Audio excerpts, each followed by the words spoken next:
மக்கள் எல்லாம் புரிஞ்சுதா? எனக்கு ஒண்ணு புரியலைங்க, எனக்கு ஒண்ணு புரியல. உங்களுக்கு ஏதாவது திரு கமலஹாசன் அவர்களோட பேச்சு புரிஞ்சுதான்னு சொல்லுங்க. ஏற்கனவே கோவை மக்களுக்கு அவர் பேச்சு புரியாதாலதான் அவர் அனுப்புனாங்க. தமிழக முதல்வர் கனவு கேட்கிறீங்களே, எங்களுக்கு ஒரு கனவு உண்டு.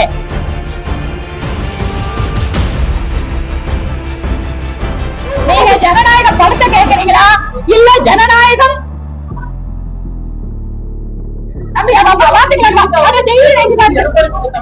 தேசிய ஜனநாயக கூட்டணி தமிழகத்தில்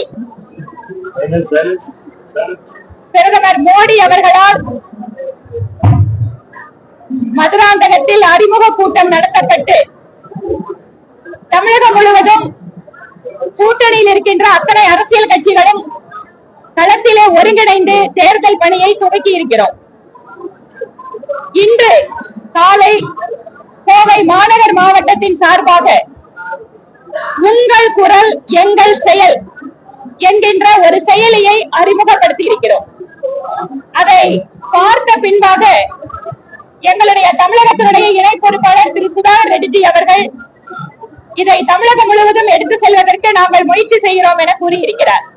அதாவது ஒவ்வொரு வீடுகளிலேயும் சென்று பாரதிய ஜனதா கட்சியினுடைய நிர்வாகிகள் மக்களிடம் அவர்களுக்கு இருக்கின்ற குறைகளை பற்றி கேட்பதற்கான ஒரு செயலி அது. ஏற்கனவே எங்களுடைய தேர்தல் அறிக்கை குழுவினுடைய தலைவர் திருமதி தமிழிசை சவுந்தரராஜன் அவர்கள் ஒவ்வொரு மாவட்டத்துக்கு வாகனத்தின் வாயிலாக மக்களிடம் கருத்துக்களை கேட்கின்ற ஒரு வாகன பேரணியும் தொடங்கி வச்சாங்க. இன்று கோவை மாவட்டத்தில் அதனுடைய குழுவிலே இருக்கின்ற பேராசிரியர் கனக சபாபதி அவர்கள் அவர் இந்த பகுதியில் இருக்கக்கூடிய இந்த தேர்தல் அறிக்கைக்கான இந்த செயலியோடு இணைந்து அவர்கள் மக்களுடைய எதிர்பார்ப்புகளை எவ்வாறு தேர்தல் அறிக்கை இருக்க வேண்டும் என்பதற்காக இந்த பணியில் தீவிரமாக தன்னை ஈடுபடுத்திக் கொண்டிருக்கிறார். மோடி முகாம் என்கின்ற இந்த முகாம் இன்று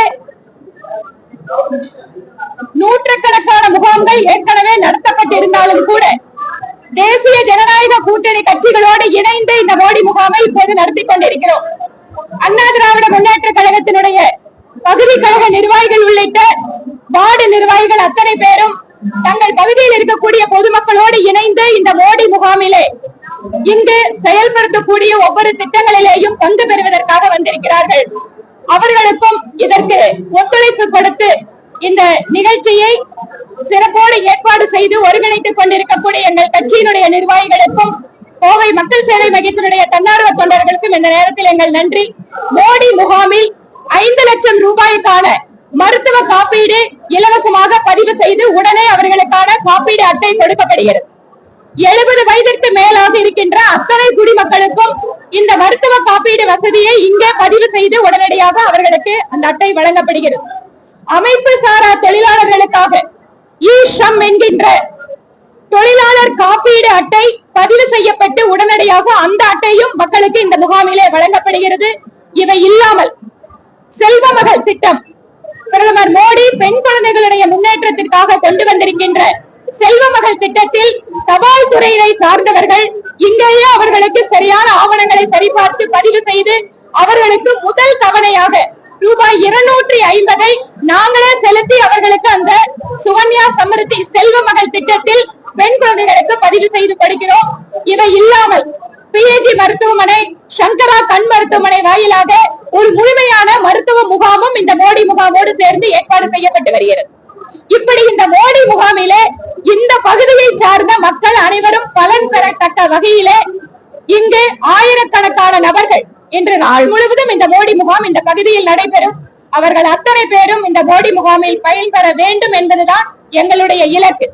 இவை இல்லாமல் மக்கள் எங்களை பார்த்த உடனே இங்க இருக்கக்கூடிய சிவிக் பிரச்சனைகள், ரோடு, தண்ணி, லைட்டு, இந்த மாதிரி பிரச்சனைகளுக்காக உடனடியாக எங்களை அணுகுகிறார்கள். கோவை என்பது ஒரு வளர்ச்சி பெற்ற மாவட்டம். அதிலும் குறிப்பாக நகர பகுதிகளில் கூட இத்தனை ஆயிரம் மக்கள் இத்தனை பிரச்சனைகளோடு வருகிறார்கள் என்றால் இந்த திராவிட மாடல் திமுக அரசு என்பது முழுவதுமாக தோல்வியடைந்த மாடல் என்பது நிரூபணமாகிறது. அது மட்டுமல்ல, இங்க இருக்கக்கூடிய பெண்கள், குறிப்பாக போதைப் பொருளினுடைய பிரச்சனையால் பாதிக்கப்பட்ட பெண்கள் இங்கு எங்களிடம் வந்து சொல்கிறார்கள், எப்போது இந்த ஆட்சிக்கு முடிவு கட்ட போகிறீர்கள் என்று கேட்கிறார்கள். ஆனால் மாநிலத்தினுடைய திராவிட மாடல் முதல்வர் அவர் இன்னொரு கனவில் இருக்கிறார். அவருக்கு ஒரு கனவு இருக்கிறது, திரும்பவும் நாம ஆட்சியை பிடிச்சிருவோம் அப்படின்னு. அதனாலதான் மக்கள் கிட்ட உங்கள் கனவு என்னன்னு கேட்கிறார். நாங்கள் சொல்கிறோம், மரியாதைக்குரிய முதலமைச்சர் அவர்களே, எங்களுக்கு ஒரு கனவு உண்டு, தமிழகத்தினுடைய மக்களுக்கு ஒரு கனவு உண்டு. திராவிட முன்னேற்ற கழக மக்களுக்கு எதிரான ஆட்சியை வீட்டுக்கு அனுப்ப வேண்டும் என்பதுதான் தமிழக மக்களுடைய கனவு. இந்த கனவினை நிச்சயமாக 26 தேர்தலில் மக்கள் நிறைவேற்றுவார்கள்.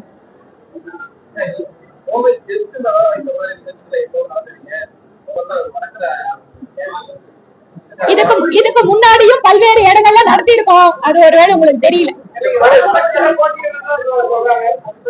வடக்கு தொகுதியில போட்டியிடுறத பத்தி கட்சியோட தலைமை அறிவிக்கும் போது பாத்துக்கோ. அதெல்லாம் கட்சி முடிவு பண்ண வேண்டியது. இதுக்கு முன்னால போன வாரம் வந்து தெற்குல வச்சாங்க, யாருமே வந்து கேட்கல.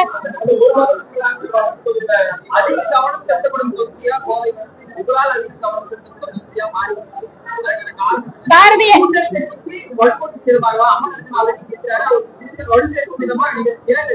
தமிழகம் முழுவதும் 234 தொகுதிகளிலேயும் எங்கள் கூட்டணி வெற்றி பெற வேண்டும், அண்ணன் எடப்பாடி பழனிசாமி அவர்கள் முதலமைச்சராக வேண்டும் என்பதற்காக இந்த மாதிரி ஆயிரக்கணக்கான முகாம்களை நடத்துவதற்கு பாஜக தயாராக இருக்கிறது.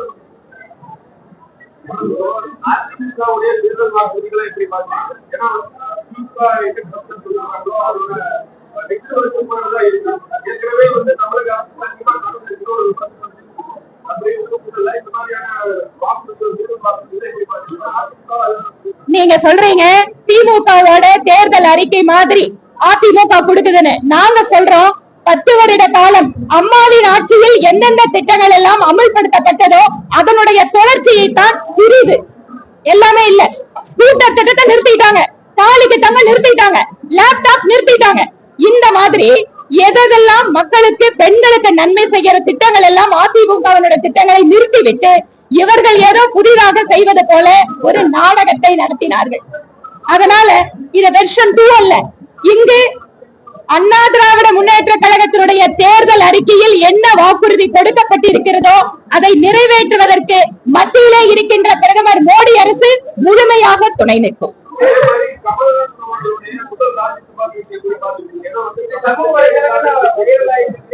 சமூக வலைதளங்கள் என்ன வைரல் ஆகுது, யாருக்காவது எல்லாம் புரிஞ்சுதா? எனக்கு ஒண்ணு புரியலைங்க, எனக்கு ஒண்ணு புரியல. உங்களுக்கு ஏதாவது திரு கமல்ஹாசன் அவர்களோட பேச்சு புரிஞ்சுதான்னு சொல்லுங்க. ஏற்கனவே கோவை மக்களுக்கு அவர் பேச்சு புரியாதாலதான் அவரை அனுப்புனாங்க. ஆனா அவர் எதற்காக நிறுத்தப்பட்டாரோ அந்த முதலாளிங்க அவரை டெல்லி அனுப்பிச்சிருக்காங்க. இப்ப அந்த முதலாளிங்களுக்காவது அந்த டெல்லியில அவர் நியாயம் பண்ணக்கூடாதா?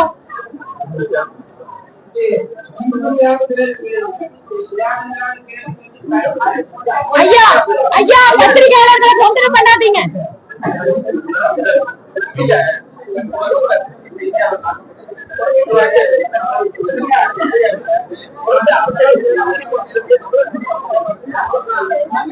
அன்பு சகோதரர்களே, மீடியா சகோதரர்களுக்கு ஒன்றை சொல்லிக் கொள்ள விரும்புகிறேன். இத்தனை நாள் பெண்களுக்கு எதிரான குற்றங்கள், பட்டியலின மக்களுக்கு எதிரான குற்றங்கள், சமுதாயத்திலே பல்வேறு நிலைகள் இருக்கக்கூடிய செல்வாக்கு மிக்க நபர்களுக்கு கூட எதிரான குற்றங்கள் தமிழகத்தில் அதிகரித்து வந்தது போக இப்போது மீடியா நண்பர்களையும் தாக்கக்கூடிய அளவிற்கு திராவிட மாடல் அரசு இப்போது அந்த மாதிரி ரவுடிகளுக்கு, திமுக அரசாங்கத்தினுடைய எம்எல்ஏக்களுக்கு, மந்திரிகளுக்கு உறுதுணையாக இருந்து கொண்டிருக்கிறது. திருச்சியில ஒரு மீடியா நண்பர் தாக்கப்பட்டிருக்கிறார். இதுவரை எந்த நடவடிக்கையும் எடுக்கப்படவில்லை. இதனோட வீடியோ நேத்துல இருந்து போயிட்டு இருக்கு. தமிழக அரசுக்கு தெரியாதா? தமிழக முதல்வர் கனவு கேட்கிறீங்களே, எங்களுக்கு ஒரு கனவு உண்டு. எங்களுடைய மீடியா நண்பர்களை எந்த அதிகார வர்க்கமும் அச்சுறுத்தாமல் செய்தி சேகரிப்பதற்கு அவர்களுக்கும் ஒரு கனவு உண்டு.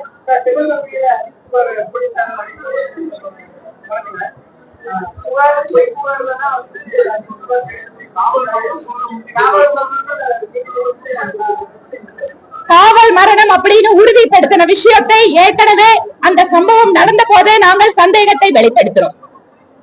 அஜித்குமார் அவர்களுடைய அந்த லாக்அப் மரணத்துக்கு இந்த தமிழக அரசு சரியான நீதி கொடுக்க வேண்டும். இதற்கு முன்பாக இப்படி சம்பவங்கள் நடைபெறுகின்ற பொழுது முதலமைச்சர் ஸ்டாலின் அவர்களும் அவரோட குடும்ப உறுப்பினர்கள் எல்லாம் டூர் போயிட்டு இருந்தாங்க. இப்போது மாநிலத்தினுடைய முதல்வர் அந்த மாவட்டத்திற்கே சென்று போது கூட அந்த குடும்பத்தை அவர் சந்திக்கவில்லை. திராவிட மாடல் அரசு எந்த அளவுக்கு சீரழிக்கிறது தமிழகத்தை என்பதற்கு அந்த வழக்கும் ஒரு உதாரணம்.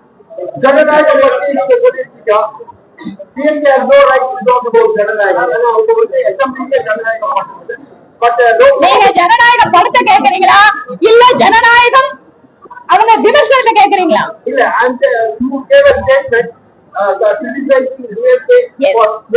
Because yesterday our honorable chief minister has tweeted in his account in X saying that Rahul Gandhi's questions were not answered in the parliament.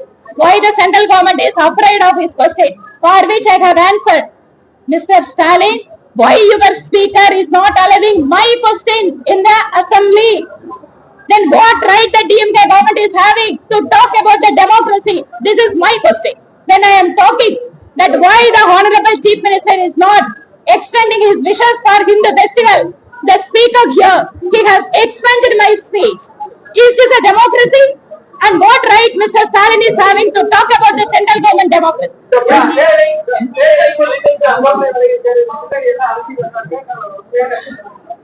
அவருடைய தந்தையாருக்கு உடல்நலம் இல்லாதால அந்த தொகுதியினுடைய சுற்றுப்பயணத்தை மட்டும் மாத்தி கொடுக்க சொல்லியிருக்காரு.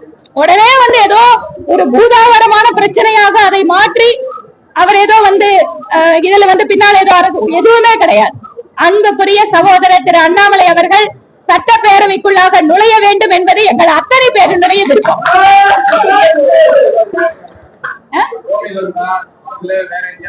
நாங்க சொல்றோம் இதையெல்லாம் முடிவு பண்ற அதிகாரம் எங்க கிட்ட இல்ல, டெல்லி கிட்ட இருக்கு.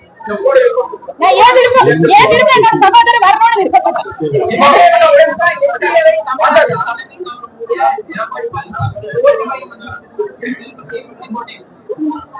அதாவது திரு செங்கோட்டையன் அவர்கள் ஒரு முதிர்ந்த அரசியல்வாதி. ஆனால் காலத்தினுடைய கொடுமை காரணமாக அவர் இப்போது கட்சி ஆரம்பித்திருக்கிற நடிகரோடு சேர்ந்து நிற்கிறார் என்பதை பார்க்கின்ற பொழுது எங்களுக்கு வேதனையாக இருக்கிறது. இப்போது அண்ணா திராவிட முன்னேற்ற கழகத்தில் இருக்கின்ற அத்தனை பேரும் இணைந்திருக்கிறார்கள், பலமானதாக மாறிக்கொண்டிருக்கிறது.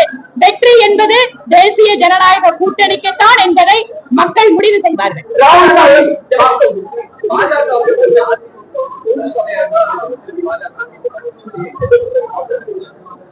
திராவிட முன்னேற்ற கழகத்தை அவர்களுடைய குறிப்பாக பட்டியலின சமுதாயத்திற்கு எதிரான கொடுமைகளை பற்றி பேச முடியாத காங்கிரஸ் கட்சி தலைவர் யாருக்கு யார் தொங்கு சதையாக இருக்கிறார்கள் என்பதை சட்டப்பேரவையில் நாங்கள் பார்த்துக் கொண்டிருக்கிறோம். ராகுல் காந்தி சீக்கிய சமுதாயத்தை கேவலப்படுத்தியிருக்கார்.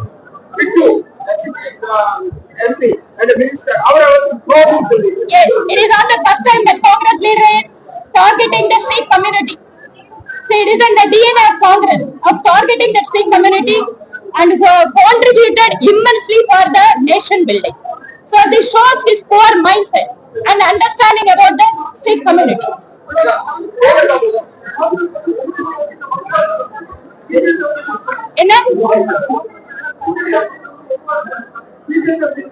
எங்களோட கூட்டணி பலமான கூட்டணிங்க. இத பாருங்க, அண்ணா திராவிட முன்னேற்ற கழகத்தோட தலைவர்கள் பகுதி செயலாளர் எல்லாம் ஒண்ணா நிக்கலாம். That would be decided by the central party.